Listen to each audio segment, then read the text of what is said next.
கில்லான் மற்றும் செண்டாயானில் மீண்டும் மீண்டும் குற்றச் செயல்களில் ஈடுபடுபவர்கள் சம்பந்தப்பட்ட சமீபத்திய துப்பாக்கிச்சூடு சம்பவங்களுக்கு பிறகு மலேசியாவின் முன்னணி குற்றவியல் நிபுணர்கள் வன்முறை அல்லது ஒழுங்கமைக்கப்பட்ட குற்ற பின்னணி கொண்ட உயர் அபாய நபர்களை அதிகாரிகள் மேலும் கடுமையாகவும் நெறிமுறையுடனும் கண்காணிக்க வேண்டும் என்று இன்று வலியுறுத்தினர்.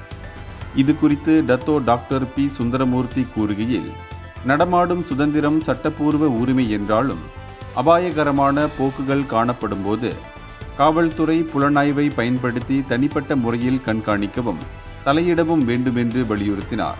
அது மட்டுமின்றி வெறும் குற்றப்பதிவுகளை மட்டுமே நம்பியிருப்பது போதுமானதல்ல என்று அவர் எச்சரித்தார். பொது பாதுகாப்புக்கும் குடிமக்களின் உரிமைகளுக்கும் இடையில் சமநிலையை அடைய சிறந்த தரவு பகிர்வு மற்றும் துல்லியமான அபாய மதிப்பீடு தேவை என்று அவர் அழைப்பு விடுத்தார்.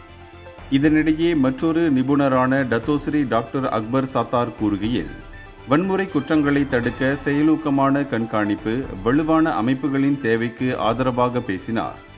அத்துடன் காவல்துறையின் வெளிப்படைத்தன்மை பொது நம்பிக்கையையும் பொறுப்புடைமையையும் உருவாக்கும் என்றும் வாதிட்டார்.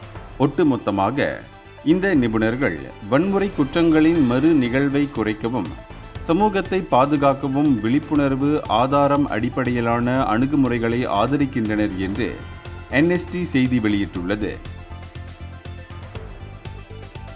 இந்தியர்களின் இதய குரல் மக்களோசை.